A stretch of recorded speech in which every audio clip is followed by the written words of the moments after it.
Hello lovely people. I'm here to chat to you today about all of the books I read in February that were not for Foodie Feb.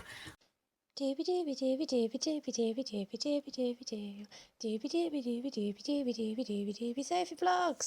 I've probably already said this in a different video, but apologies for the strange angle. I'm filming this while we have packed up our whole house. Everything is everywhere. There is no aesthetic background anymore. I don't have that many books to talk about because February is short. Most of my reading was for Foodie Feb. Hopefully be fairly quick. I thought I would start off with my latest book club book. I joined a physical book club at the start of this year. This will be my second meeting. Once again, I'm recording this having not been to it yet. This is A Complicated Matter by Youngson. This is a historical fiction that is set in World War II, exploring the experience of Gibraltar people who have been evacuated from Gibraltar to London during the Second World War. I confess, I've read quite a lot of Second World War books by this point in my life, and it's generally like not an area that I'm super drawn to reading much anymore, unless there is some aspect of it that is like an experience that I haven't really read about before. So I was really intrigued when this one was chosen as the next book club book to discover a bit more about what Gibraltar's experience in the Second World War was like. In this, we are following Rose, and she is a young woman who has grown up in Gibraltar. She's never left. She is the primary caregiver for her mother, who has extremely bad arthritis. So Rose spends a lot of time being the primary caregiver for her mother.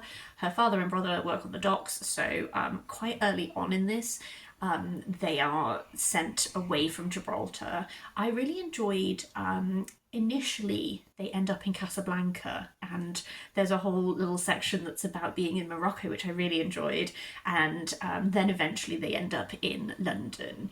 This is a very, I would say, very quiet, very thoughtful historical fiction novel. It's very character focused. For a lot of this, you are just in Rose's head.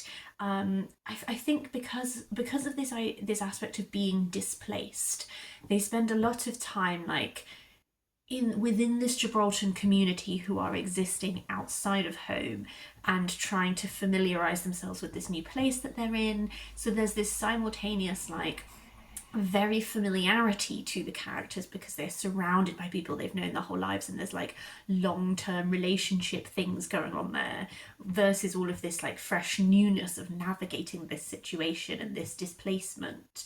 I did really enjoy the parts of this like intensely introverted character focus kind of thing, and there were a number of moments throughout that I enjoyed because there were some characters who were sort of set up as like one thing, and I enjoyed that there was a bit of nuance with how those characters developed. Like there's a flibbity gibbet of a sister-in-law who maybe has a little bit more going on than could be, and that kind of thing. I think on the flip side, I definitely felt the length of it at times. I think maybe because it is so quiet and not a lot actively happens. There was sort of like, I really enjoyed the start and I really enjoyed the end, and there was just sort of like a middle section where maybe it was a little bit long for me. I will say, I kind of did wish that there was a bit more about Gibraltar. I think because they are not there for so, like, they're only there for a little bit, and then, like, they do, like, she misses Gibraltar, but I almost wish that I had more of a strong sense of what Gibraltar was like. I don't know. But I enjoyed it. I think it was a very lovely historical fiction read. The book that I carried over from January was Murder on Mount Fuji by Shizuko Natsuki, which is translated by Robert B. Rohmer. This is a murder mystery. An American woman called Jane. She lives in Japan and she is supervisor. She like teaches Japanese students English. So she's invited by this girl who she tutors to come and spend the holiday season with them and help her with her work. And then while she is with this woman's family, a murder happens. And what is interesting about this murder mystery is that you get met with what has happened, and I don't consider it a spoiler to tell you because it is, I believe, on the blurb, you then see how this family responds to the murder, and then later there is a detective who comes in who's trying to solve the murder. What I enjoyed about this was that as it goes on, there are a few little twisty-turny moments that were quite fun. I find myself on the whole being a bit disappointed in it. I always find it difficult when we are talking about works in translation. I personally found the narrative a bit lacking and a bit stilted, like the actual translation. I don't know if this is original or through the act of translating. I found it a bit, I didn't feel like the narration was really giving me anything. And then that paired with, I did slightly struggle with the structure of this, because in this first part, you see what happens after this murder, you see everything to a certain extent. Then there's this middle stretch where there is a detective detecting, and he's like, finds things, and you're like, yeah, I know, because I saw that happen. So, I feel like I'm about to say exactly the same thing that I said for that previous book.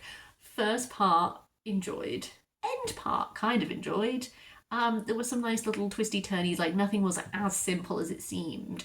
But that middle stretch, kind of frustrating. It's a short book as well, so I thought it was going to be really fun, and actually I think I chafed against it. So I'm probably not going to read any more by this author, but I will continue my exploring murder mysteries by Japanese writers moment. Let's go for a non-fic. So, The Age of Wonder by Richard Holmes, How the Romantic Generation Discovered the Beauty and Terror of Science. This was a Christmas present from, I think my dad bought this for my fiance, so I borrowed it. A really interesting approach, I feel. So this is exploring the age of discovery kind of time. So it starts with Joseph Banks, who was he was an explorer. He ended up founding the Botanic Gardens at Kew, and it sort of takes him as your first person, and kind of every chapter focuses on a different like man of science. I end up with William Herschel and Caroline Herschel and Humphrey Davy and all of these like very notable people who made these great strides in science. It is simultaneously like looking at the scientific leaps that they made, the things they discovered, the things that they, the theories that they had, and all that kind of thing. And it's also looking at the relationship of scientific advancement with the Romantic movement. So it's not just a biography of scientists, it's also linking them to how these developments influenced like Romantic writers and art and all this kind of thing. So I feel like that kind of relationship aspect was something that I really enjoyed about this. I think it was a really interesting like lens positing. I felt like the first half of this book was definitely stronger than the latter half. I think towards the end, a lot of these very notable names start dying. And I think it kind of got to a point towards the end where I understand his wish. He was kind of looking at like the concept of science and all these kind of like, it got a bit much more like, much less rooted in individuals and much more like theoretical, I feel. But I think I really enjoyed it when we were rooted in individuals because I found the individuals really intriguing. There are like nods to and acknowledgements of like the failings of these people and the ways in which like various people like it takes, just as Joseph Banks for an example, it takes like a really like it doesn't brush off looking at how relationships with Tahitian people, etc., like what was going on there, like what was he doing with that, and like these kinds of things which as a modern reader you would be thinking about and being like, you know, their role in colonialism, their role in these things, like with William Herschel and his relationship with Caroline, his sister, and like there's some misogyny there and like this kind of thing. So he does like look at those, not in like a huge depth, but like it's acknowledged, it's like looked at. On the whole, I definitely preferred the first half to the second half, but I did find it very illuminating, and I feel I'm sorry, I'm laughing because I'm remembering all of his descriptions of Humphrey Davy absolutely getting off his tits on nitrous. So there's like a, which was my brain was going to say, there's a real exploration of like how much these scientists delved into like that kind of thing. It's just that my brain went into, yes, I read so many descriptions of Humphrey Davy, absolutely drugged to the hilt. But yeah, it was enjoyable and illuminating. We'll talk about two DNFs. Well, cards on the table. I've been quite brutal with DNFing at the start of this year. Most of them I'm not going to talk about. Most of them we do this thing. If it's a film, we do the 30-minute rule, and if it's a book, we do the 50-page rule, where it's like you can at any point up to that point, you can just nope out. You don't have to explain it. You can just be like, I'm not feeling it. I'm not going to continue. So there's been quite a few books that I've done the 50-page rule with, and I'm going to let them go. Two of them I got further into, so I thought I would just like briefly mention.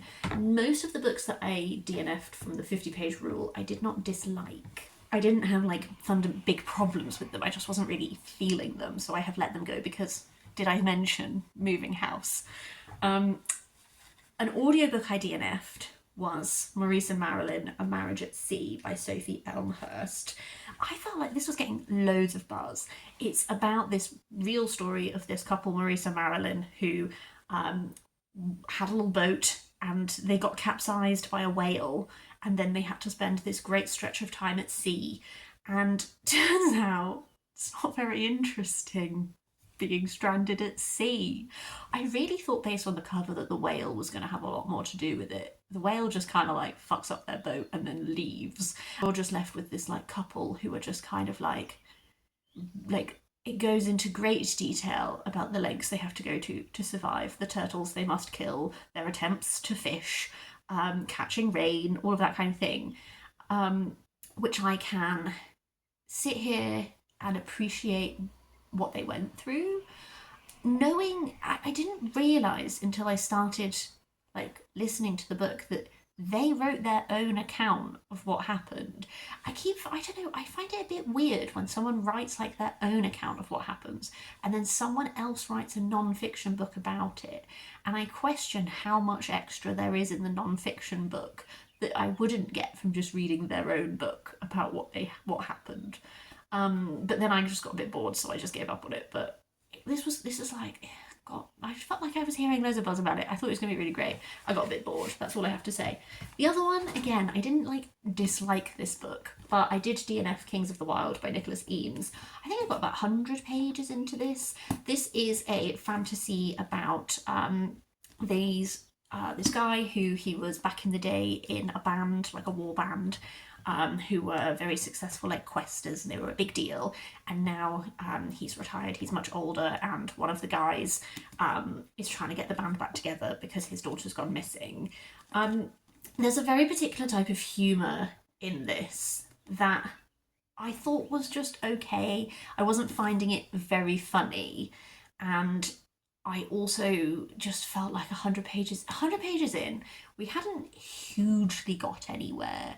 We were kind of still rustling up the lads from the band, and it was one of those books where I feel like I could have read the whole thing absolutely fine, but I felt like I was kind of on a trajectory to just think it was fine. So again, I didn't dislike this book, and maybe if I'd been in a different time I might have just read the whole thing, but at this moment I just decided to DNF and I'm letting it go. Farewell. That was one which I wanted to read a very long time ago, so time has passed and I did wonder if I would still be interested in it. So yes, I did successfully listen to Swimming in the Monsoon Sea by Shyam Selvadurai. This is my second Shyam Selvadurai. I read Funny Boy last year and it was a 5-star book for me. I absolutely loved it. Funny Boy is, it is a novel, but it's almost like short stories that are like all interconnected, that all follow RJ as he is growing up in Sri Lanka. His family are Tamil. You get to see some of the rising tensions that built into the Sri Lankan Civil War. You get to see RG like his blossoming sexuality. You get to see these really beautiful relationships he has with some of the women in his family. I loved it. I thought it was gorgeous. This was Shyam Selvadurai YA novel. I have already forgotten the names of every character. My apologies. I'm so tired. We move in 2 days. 2 days. I'm so tired. Waffle. This is a similar coming of age story following a young boy. In this one, our main character, his parents have passed away, and he was left without any family to take him in. So his mother's best friend have taken him in, and he's grown up in their family alongside these two girls who he very much has they're very much like sisterly, that kind of, they annoy each other, they wind each other up, but they're also very loyal to each other kind of thing. I really enjoyed that like sibling dynamic thing. He has a lot of like guilt from his mother's passing. He has just a lot of like sadness. It's like a thread that runs throughout. But also a thread that runs throughout is essentially his estranged uncle comes back to Sri Lanka for a bit, and he ends up becoming friends with his cousin. And it's a very quiet novel. It's distinctly less of, even though Funny Boy is almost like these interconnected short stories, like Funny Boy has a bit more of a plot. This one is very much like you're just sat with this boy, like you are seeing these relationships he has, you are understanding these like family tensions that predate him. It was interesting seeing the things that like recur between both. Like in both of them, there's this role that theatre has, because his school are putting on a production of Othello, and he's playing Desdemona because he goes to an all boys school. And in Funny Boy, there was also like a theatre had like a role to it. So I really enjoyed seeing like what sort of commonalities there were in both. Also, like Sri Lanka has a real, like, you really get this sense of place, which I really really loved. Again, I just think that Shyam Selvadurai like writes beautifully, like the actual like language, the way he does descriptions, I really really enjoy. So all of that I really liked. I think I did struggle with how little plot there is. I also struggled because our main character's sort of like sexual awakening, realizing that he's attracted to boys, is with his cousin. I find that difficult. I'm so sorry. Anytime there's a book where there's like anything remotely incesty, my brain just can't. Like, unless we're doing like a commentary on something, unless it's like we're being deliberate, we're trying to like evoke things. I just kept being there like, mate, he's your cousin. You're literally a blood relative. Stop it. Like men as much as you like, but not your cousin. Not a relative. I might be losing my mind. I'm so sorry. Waffle Waffle. I enjoyed it. I wouldn't recommend it above Funny Boy. I would be interested to read another of his adult works rather than YA. I do think there's value to the story. I'm waffling. I'm so sorry. Final two books, teeny tiny. First up is Rights Not Charity, Protest Textiles and Disability Activism by Gill, Crawshaw. 5-star book. Love Common Threads Press. Wonderful press. This is once again another little zine. It's exploring disability activism through the medium of textiles. So there's a lot of banners. My favourite banner is "To boldly go where all others have gone before." This is wonderful. Again, these serve really well as like starting points. I wanted to read this because a few years ago at the People's History Museum in Manchester, I went to an exhibition that was all about disability rights, and that had a lot of like textile history and banners and that kind of thing. And this gives a bit more of a jumping off point that also had. So I was interested in reading this and then maybe going forward and like reading some other things to do with it. But yeah, I just thought it was brilliant. I always think that these are brilliant. And then finally, Letters to the Muse by Toni Cogdell. I mentioned when I hauled this that Toni is an artist who my family is friends with, so I know her quite well. This is just a lovely little piece of, it's just a lovely thing. Like, there's lots of full colour paintings throughout, and then there is, that was my bookmark. There's also, it's largely poetry, but there are also like longer form pieces. A lot of it is musings on the muse and the search for inspiration, and I liked getting an insight into what it is like to be a visual artist pursuing inspiration and getting a sense of the types of things that inspire, but also the types of routes that inspiration takes and the search for it and what that can feel like and all that kind of thing. I found that really enjoyable of her art, and I also find people's like creative process really interesting, so I think that tapped into that. That's everything I wanted to talk about. I hope that this was interesting. I am recording this after as well as being a bit frazzled because we are literally imminently moving. I'm also recording this after I've done my first driving lesson where I've driven on the motorway for the first time, and I do think that I've lost my mind. So I'm sorry if this was a bit more chaotic than usual. I would love to hear your thoughts on any of these, and also this is probably coming at you like April. Let's be honest, I don't know when this is going up, but I hope that everything's been lovely. I hope that you're having a lovely day, and I'll see you next time for something different.